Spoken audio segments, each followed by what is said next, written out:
Good morning. मैं आशा नागर government college Deori के यूट्यूब चैनल में आज एक नए टॉपिक के साथ में आई हूँ और वो टॉपिक है, जैसे आपको स्क्रीन पे दिख रहा है, इसमें दो शब्द आ रहे हैं, भारत का राष्ट्रीय आंदोलन और भारत में राष्ट्रवाद। ठीक है, दो शब्द हैं, दोनों शब्द अलग अलग लग रहे होंगे। ये इनको देखकर ऐसा मत सोच लेना शायद मैडम से गलती हो गई इसलिए डाल दिया हो, भूल बस डाल दिया। नहीं, मैंने दोनों जानबूझकर सोच समझ कर डाले। क्यों? क्योंकि भारत का राष्ट्रीय आंदोलन के उदय के कारण और भारत में राष्ट्रवाद के उदय के कारण दोनों एक ही चीज़ें हैं, इनके दोनों कारण एक ही हैं, दोनों की पृष्ठभूमि एक ही है, दोनों का उद्देश्य एक ही है। कहने का मतलब है दोनों का मतलब एक ही है, दोनों का एक ही अर्थ होगा। अब ये है कि भारत में राष्ट्रवाद, जो राष्ट्रवाद क्या है? राष्ट्रवाद क्या है? अपने राष्ट्र के प्रति हम जो भावना उत्पन्न करते हैं, उससे प्रेम करते हैं, उसके बारे में सोचते हैं और हम एक ऐसा राष्ट्र चाहते हैं जो केवल हमारा हो, उसके अंदर सरकार हमारी हो, प्रशासन हमारा हो, हमारे द्वारा बनाया गया संविधान हो, कानून निर्माण हमारे द्वारा यानी भारतीयों के द्वारा ही किया जा रहा हो। ऐसा राष्ट्र जो चाहने की जो भावना होती है, उसको प्राप्त करने की जो तड़प होती है, उसको ही राष्ट्रवाद कहा जाता है। अब भारत के अंतर्गत जो अंग्रेजी यहाँ रहते थे, अंग्रेज जो थे, उनसे पहले भारत की स्थिति बहुत अच्छी थी। कई लाइन, ये जो लाइन है कई बार सुनने में भी आती है कि भारत सोने की चिड़िया थी। इसका मतलब यानी सोने की बनी हुई चिड़िया नहीं थी। यहाँ पर धन धान्य सोना पैसा इसकी कोई कमी नहीं थी। यहाँ पर इतना पैसा था, इतनी समृद्धि थी, उत्पादन बहुत अधिक होता था सोना भी बहुत ज़्यादा था कि जो विदेशी जो व्यापारी हैं वो यहाँ पर आने के लिए लालायित रहते थे। और ऐसी ही लालसा के रूप में एक अंग्रेज व्यक्ति भी इधर आया। उसने यहाँ देखा यहाँ की कंडीशन कैसी है, उसने इंग्लैंड जाकर वापस उसको बताया कि वहाँ तो बहुत ज़्यादा हमारे व्यापार को बढ़ाने के मतलब वहाँ पे स्कोप है इंडिया में। तो एक यही चीज़ है, भारत की समृद्धि ही उन लोगों को, अंग्रेज़ों को यहाँ पर खींच कर ले आई थी। उसकी वजह से वो लोग यहाँ आए कि कंपनी के रूप में आए। उनको यहाँ पर धीरे धीरे यहाँ पर अपना शासन स्थापित करने का मौका मिल गया। उसके साथ साथ उन्होंने ऐसा नहीं केवल अपना लाभ ही देखा, व्यापार भी किया, नहीं, उन्होंने यहाँ पर जनता का शोषण करना प्रारंभ कर दिया था। शोषण इतना किया, इस तरह से किया, इन किन कंडीशनों में किया कि भारत की जनता के पास में बस अब एक ही हथियार रह गया था कि इनको यहाँ से भगाना है। ये भारत हमारा है, हम इसके यहाँ पर निवासी हैं, हम यहाँ भारतवासी हैं, हम यहाँ पर रहेंगे, यहाँ की जितनी भी प्रणाली हैं राजनीतिक सामाजिक आर्थिक हमारे अनुसार ही रहेंगी, हम उनका दमन नहीं करने देंगे। तो जो लोगों में इस तरह की भावना उत्पन्न आ जाती है उसको ही राष्ट्रवाद कहा जाता है। ठीक है, तो राष्ट्रवाद का जो अर्थ है वो दो रूपों में है, भावना के रूप में राष्ट्रवाद और विचारधारा के रूप में राष्ट्रवाद। भावना के रूप में का मतलब है कि राष्ट्रवाद व्यक्ति को अपने राष्ट्र के प्रति समर्पित होने के लिए प्रेरित करती है कि हम अपना जीवन राष्ट्र के प्रति ही समर्पित कर दें, जिससे व्यक्ति अपने खुद के हित, खुद का सुख, खुद की जो सुविधाओं को छोड़कर राष्ट्र को प्राथमिकता देने को तैयार हो जाए कि पहले देश है, देश को बचाने के लिए, देश के लिए हमें जो काम करना है पहले हम वो करेंगे, बाद में हम अपनी सुख सुविधाओं का ध्यान रखेंगे। और एक विचारधारा के रूप में राष्ट्रवाद क्या है? विचारधारा के रूप में राष्ट्रवाद है एक देश के व्यक्तियों को एक स्वतंत्र राजनीतिक प्रणाली के रूप में रहना तथा उस राष्ट्र को किसी दूसरे देश के अधीन नहीं रहने की प्रेरणा देना। इन दोनों रूपों में जो राष्ट्रवाद का अर्थ है वो यही निकल कर आता है कि हम अपने राष्ट्र को प्राथमिकता दें, उसके प्रति त्याग और बलिदान की भावना रखें और अपने देश के ऊपर किसी अन्य सत्ता का शासन नहीं करने दें। तो ये होता है राष्ट्रवाद। ठीक है, अब भारत में जो राष्ट्रवाद का उदय हुआ यानी कि ऐसी भावना जिससे हम विदेशी सत्ता को यहाँ से उखाड़ कर फेंकने को तैयार हो गए, उसके लिए आंदोलन जो है वो किए। वो जो घटना है वो मतलब ये जो भावना है ये किसी एक घटना का परिणाम नहीं है कि एक अंग्रेजों ने एक बार ऐसा किया तो हमारे भारतीयों के मन में राष्ट्रवाद की भावना उत्पन्न हो गई, ऐसा नहीं है। ये भारत में लंबे समय से चले आ रहे असंतोष का परिणाम थी। बहुत लंबे समय तक यहाँ पर जो अंग्रेजों ने जिस प्रकार की नीतियाँ कानून बनाए, उन्होंने जिस तरह का यहाँ पर सामाजिक आर्थिक और राजनीतिक शोषण किया यहाँ की जनता का, उसके बाद ही ये भावना उत्पन्न हुई, किसी एक घटना का परिणाम नहीं है। अब थोड़ी सी कहानी बता देती हूँ इसकी, फिर बाद में कारण एक एक करके हम पढ़ेंगे कि कि जो 31 दिसंबर 1600 में जो अंग्रेज व्यापारी यहाँ पर ईस्ट इंडिया कंपनी को लेकर आए थे भारत के साथ में व्यापार का एकाधिकार व्यापार करने के लिए, तो वहाँ की जो महारानी है एलिजाबेथ, उसने उस कंपनी को यानी ईस्ट इंडिया कंपनी को भारत के साथ व्यापार करने का एक अधिकार दे दिया। या भारत के साथ व्यापार इंग्लैंड की केवल ईस्ट इंडिया कंपनी ही करेगी, वो दूसरी नहीं करेगी। ठीक है। इस कंपनी ने अपनी स्थिति को मजबूत करने के बाद 1750 से भारत में राजनीति का खेल प्रारंभ कर दिया। यानी पहले तो एक व्यवसायिक कंपनी के रूप में आई, व्यवसाय करती थी, धीरे धीरे इसने राजनीति में भी अपने पैर पसारना शुरू कर दिया। 1850 तक भारत में बहुत बड़े भाग पर कंपनी का शासन स्थापित हो गया था। इतने वर्षों में कंपनी ने भारत का बहुत अधिक भीषण शोषण किया। इसी के परिणाम स्वरूप फिर धीरे धीरे चिंगारी आग में बदल गई और 1857 की क्रांति हुई, जिसे हम प्रथम स्वतंत्रता संग्राम कहते हैं। ठीक है। उसका परिणाम क्या हुआ कि जो कंपनी का शासन है वो ब्रिटेन की महारानी ने अपने हाथ में ले लिया था, जिसको बोलते हैं 1858 का सत्ता हस्तांतरण और भारत के श्रेष्ठतर शासन हेतु कानून नामक अधिनियम के द्वारा भारत से कंपनी का शासन का अंत कर दिया गया। ये क्वेश्चन है, देखो किस कानून के तहत कंपनी के शासन का अंत कर दिया गया और किसके हाथ में वो शासन प्रदान कर दिया गया था। तो इस प्रकार हमने देखा कि 1858 की क्रांति के बाद में भारत के अंतर्गत कंपनी के शासन का अंत कर दिया गया और भारतीय शासन को ब्रिटिश जो सम्राट है, जिस टाइम उस पर पोस्ट पर रानी थी एलिजाबेथ, के हाथों में ले लिया गया। लेकिन ऐसा करने से भी भारत के जो लोग थे, जिन भारतीयों की समस्या का, उनके कष्टों का, उनके दुखों का अंत नहीं हुआ। ब्रिटिश शासन भारतीयों के हितों के अनुरूप नहीं था, क्योंकि वो विदेशी सत्ता थी, विदेश शासन था। वो यहाँ के लोगों का हित सोचने का कार्य नहीं करती थी, केवल वो अपना राजनीतिक और आर्थिक जो स्वार्थ है उनको पूर्ति करने में लगी रहती थी। उनका ध्यान यहाँ के लोगों के कष्टों को निवारण करने में नहीं था। भारतीय जनता में असंतोष और विरोध की ज्वाला ने भारतीयों में राष्ट्रवाद की भावना को और अधिक बढ़ाया और राष्ट्रीय आंदोलन का मार्ग साफ हुआ या प्रशस्त हुआ। अब आते हैं राष्ट्रीय आंदोलन जो भारत में हुए थे या राष्ट्रवाद जो था, उसके उदय के क्या कारण थे। ठीक है। तो उदय के कारण हमें स्टार्टिंग से देखने पड़ेंगे। जब से अंग्रेज आए थे उससे पहले कैसी व्यवस्था थी यहाँ पर, बहुत अच्छी थी, सामाजिक आर्थिक व्यवस्था बहुत अच्छी थी, लेकिन अंग्रेजों ने उसको दूषित कर दिया था। ठीक है। तो सबसे पहला जो कारण आता है, जो हमारी बुक्स में भी लिखे हुए हैं, इसी से प्रारंभ होते हैं कि जो 1857 की जो क्रांति थी, जिसको प्रथम स्वतंत्रता संग्राम कहते हैं, इसने राष्ट्रवाद की भावना को अच्छे से विकसित किया तथा राष्ट्रीय आंदोलन की नींव डाली थी 1857 की क्रांति में। अंग्रेजों ने इसे प्रथम सैनिक विद्रोह की संज्ञा भी दी। एग्जाम में क्वेश्चन पूछते हैं प्रथम सैनिक विद्रोह कौन सा था, किसे कहते हैं, तो 1857 की क्रांति को। हालांकि ये जो क्रांति हुई थी, भारतीयों ने जो अंग्रेजों को भगाने के लिए एक जो क्रांति की थी, ये असफल हो गई थी। इसके बहुत सारे कारण थे, क्योंकि भारतीयों को संगठित रूप से कोई भी आंदोलन करना उस टाइम नहीं आता था, वो नहीं कर पाए और ये असफल हो गया था। लेकिन इसमें जो अत्याचार व अमानुषिक कार्रवाई अंग्रेजों ने की, उसके विरोध स्वरूप जनता में असंतोष की ज्वाला भड़क गई। यानी इसको दमन करने के, इस क्रांति को दमन करने के लिए अंग्रेजों ने बहुत ज़्यादा यहाँ पर वो अत्याचार किए थे भारतीय जनता पर। दूसरा जो कारण है धार्मिक और सामाजिक सुधार आंदोलन। यानी उस टाइम, जिस टाइम इस तरह का माहौल चल रहा था, उसी टाइम धार्मिक सुधार आंदोलन भी हुए थे। ठीक है।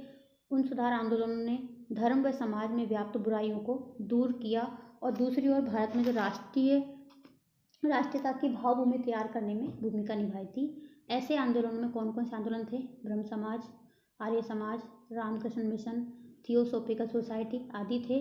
तथा प्रमुख सुधारक जो जिन्होंने ये सुधार किए थे, जिनके नाम से आंदोलन भी जाने जाते हैं, उनमें है राजा राम मोहन राय, देवेंद्र नाथ सेन, केशव चंद्र सेन, PC सरकार, ईश्वर चंद्र विद्यासागर, दयानंद सरस्वती, एनी बेसेंट, रामकृष्ण परमहंस तथा स्वामी विवेकानंद। इन सब के बारे में, इनके आंदोलन के बारे में हमने BA फर्स्ट ईयर का जो पेपर है, सेकेंड पेपर भारतीय राजनीतिक विचारकों में पढ़ा है।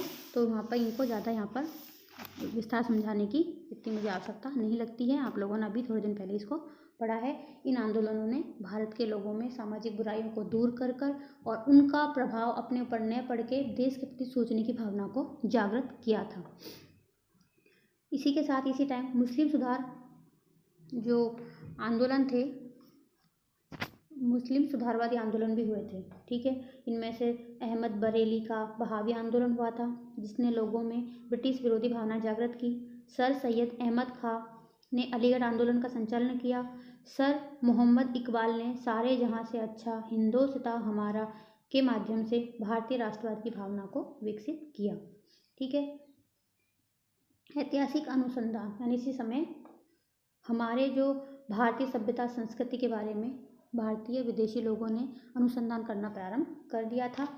उन अनुसंधानों में यहाँ की सभ्यता, संस्कृति और साहित्य का गुणगान व इस पर गुणगान किया गया, जिसमें Max Muller, A B Keith, sir William Jones, जेकेथी, Colebrooke, Roth, Jacobi, doctor Bhandarkar और हरि प्रसाद शास्त्री आदि ने भारतीयों के सम्मुख भारतीय राजनीतिक, सामाजिक और सांस्कृतिक इतिहास के यूरोपियन सभ्यताओं से, मतलब यहाँ के सांस्कृतिक इतिहास को यूरोपीय सभ्यताओं से हीन नहीं बताया था, यानी कि कोई भी हीनता नहीं बताएगी। इन लोगों ने जो यहाँ का सभ्यता और संस्कृति का अध्ययन किया, उन्होंने लिखा कि भारतीय सभ्यता संस्कृति भी बहुत अच्छी है और बहुत ही अच्छी कंडीशन में है और वो यूरोपीय सभ्यताओं से किसी भी मामले में कमतर नहीं है।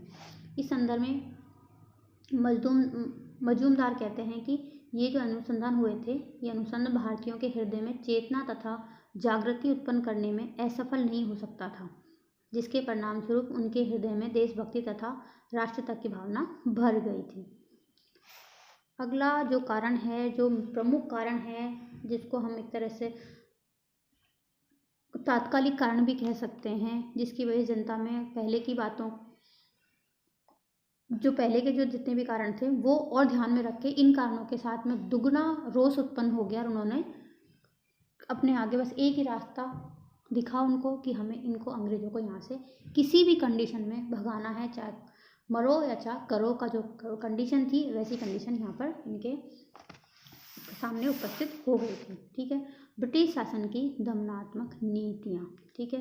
1858 से जब से अंग्रेजों ने अपने हाथों में भारत की राजनीतिक सत्ता संभाली थी, यानी कि 1857 क्रांति के बाद में जो ब्रिटिश जो रानी है, वहाँ की संसद है, उसने यहाँ की हमारे देश की सत्ता को संभाल लिया था। देखो, हमारा देश शासन हो रहा था दूसरे देशों के द्वारा और उसके बाद अत्याचारों का जो सिलसिला था वो बहुत ही अधिक ज़्यादा कंडीशन में या ज़्यादा मात्रा में बढ़ गया था।